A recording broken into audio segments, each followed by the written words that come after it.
Before I begin, I would like for us just to take a moment and hold all of those from the DC aircraft crash, all those children, talented, promising, beautiful children, their parents, everyone affected.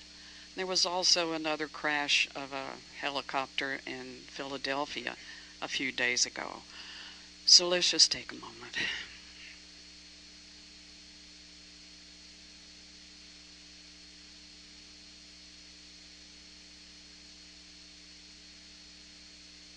Thank you, sweet Spirit.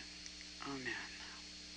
I'm so grateful for imagination because I can imagine them ice skating in heaven, just graceful. And in this, of course, heaven's not a place, but still a free and graceful spirit. Happy Groundhog's Day, everybody.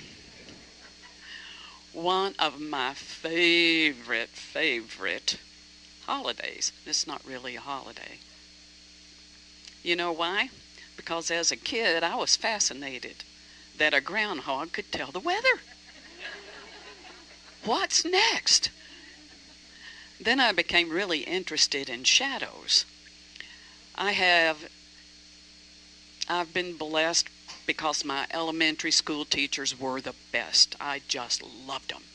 And one of my teachers took us out in the morning. I don't know what grade I was in, probably second grade or so, and rolled out butcher paper in front of all of us. And she had us look down at our shadows and then outline them. Later on that afternoon, we went out, and lo and behold, our shadow was longer and bigger. And that was her way of teaching us about the sun and the rotation of the earth. So in honor of childlike imagination today, I want to ask you all to pretend you're a groundhog. You have a very important job to do. Groundhog's Day marks the midpoint between the winter solstice and the spring, the winter equinox and the spring solstice. So anyway, it's a midpoint. And we're midpoint between two significant things. We kind of like to take our pulse, right? How are we doing? So you're a groundhog. I'm a groundhog. We've been asleep a very long time. And it's dark. And we start waking up. Why? Because we're hungry. We're hungry for something. So we look around in our little dark den, don't see anything, and then we look up. Oh, there's a light in the sky. So we start to crawl out. Are you crawling with me? You crawling out of your dark hole? Okay, good. First you stick your nose out. Don't smell anything really. Then you peek your eyes out, and it looks okay. You don't see any dangerous predators. And then you scurry on out of the hole, right? And then, oh, what is that? This big black thing is right in front of you. Oh dear, what do I do? I start to make a move, it makes a move. I go back, I make a move this way, it makes a move. Oh dear, what am I going to do? Well, if you're a fearful groundhog, you're probably going to scurry right back down in that hole and just wait it out.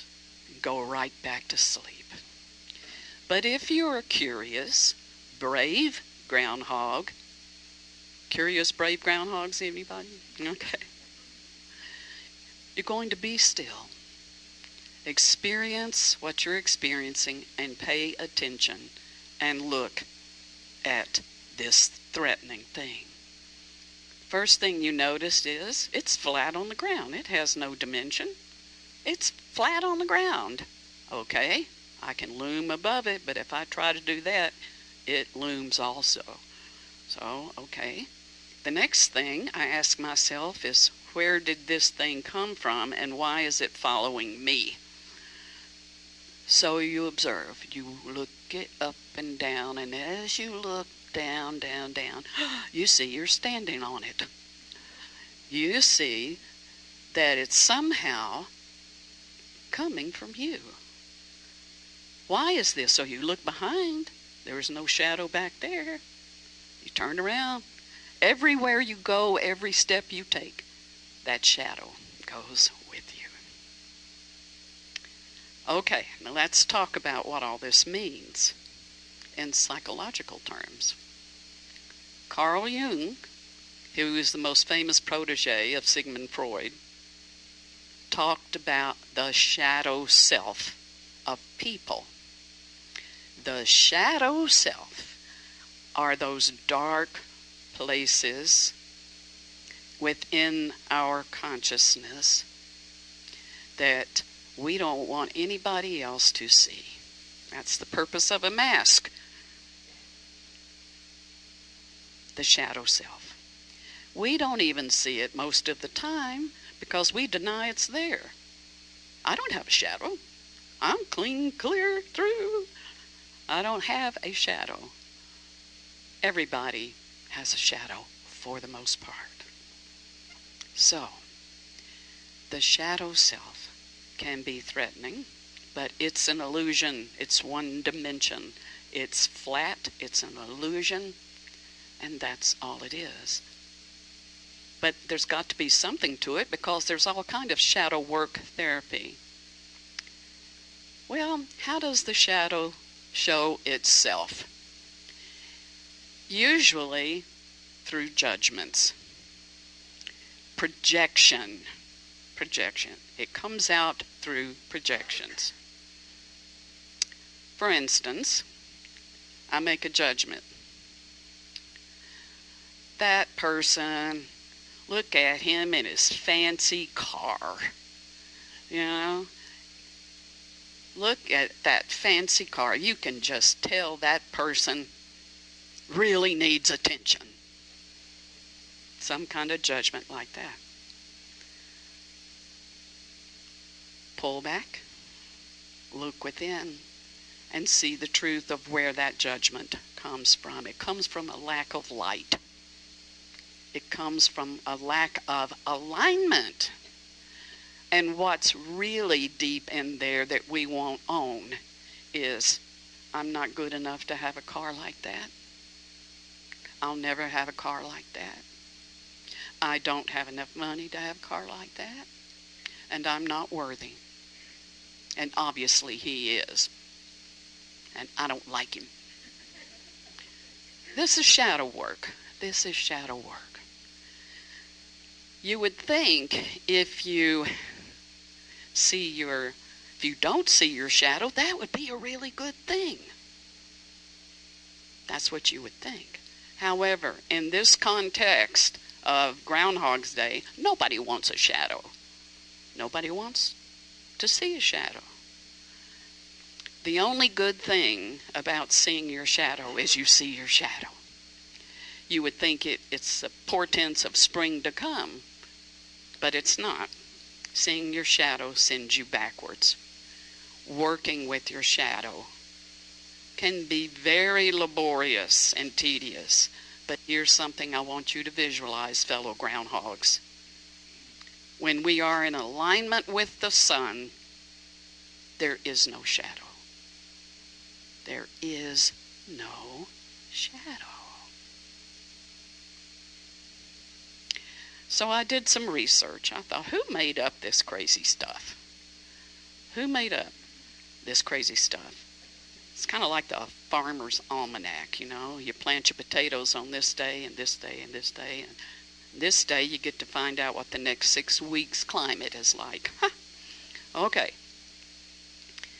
Believe it or not, it's a sacred thing. It's a sacred thing.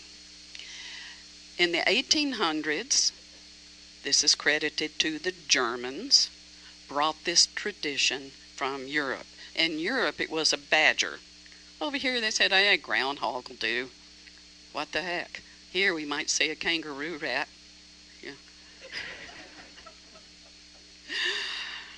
The groundhog. And it's linked to a tradition called Candlemas, which up until this week I have never heard about. Never. It marks the end of the Christmas season. So if you haven't taken your Christmas decorations down yet, today's the day. Today's the day. The spiritual purpose of Candlemas is to remember when Jesus was first presented to the temple and dedicated to the Lord. And when I read that, I thought, isn't he considered to be the Lord? Dedicated to spiritual law, dedicated to serving the divine presence. This occurred 40 days after he was circumcised, and this is according to Jewish law. 40 days his parents came and presented him to the temple. So today, where this is observed, mostly in Catholic churches, Lutheran churches, Methodist churches, and some Anglican churches, people do this. I grew up in the Methodist church. I've never heard of it. We didn't do it. But people bring in their candles. The candles are blessed in a special service. And then the people take their candles home to use the rest of the year as a reminder that Jesus is the light of the world.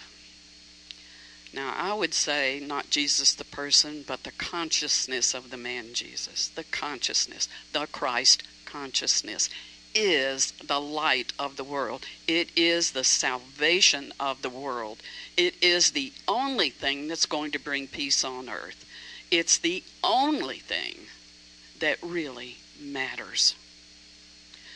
So every time we can see a piece of our shadow coming up, it's a blessing. It's an opportunity to figure out how it's attached to me and what am I going to do about it. What I'm going to try to do is to align with the light. Jesus taught about judgment, and I'm going to read that to you because it's short and it's familiar and I like it. This is from the Sermon on the Mount. Do not judge others, and you will not be judged. For you will be treated as you treat others. The standard you use in judging is the standard by which you will be judged.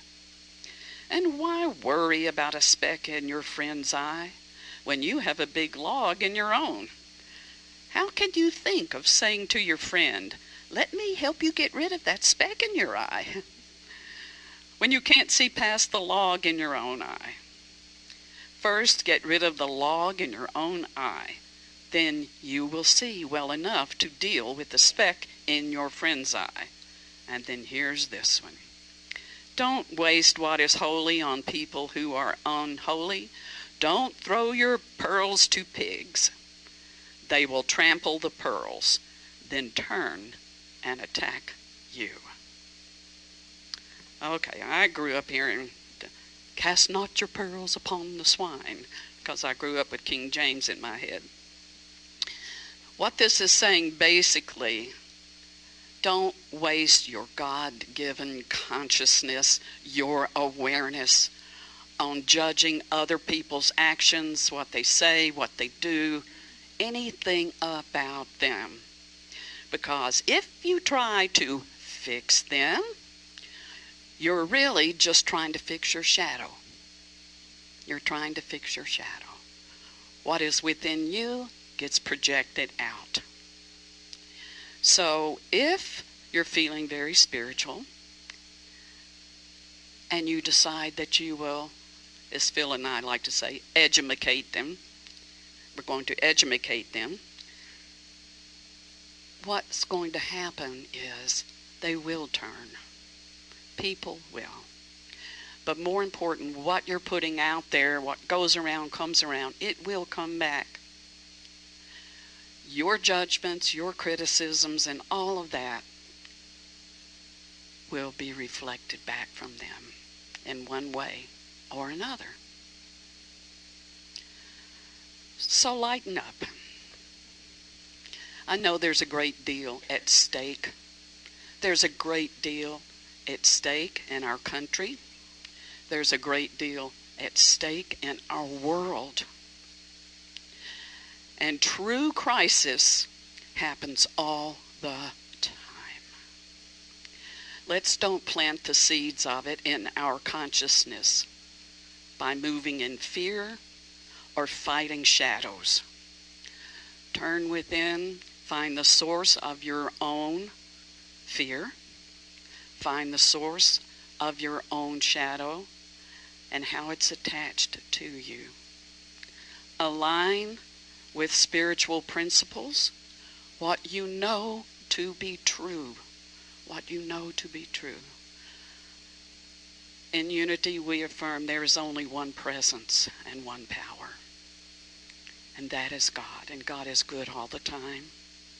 God knows. God's intelligence everywhere. God is not a person.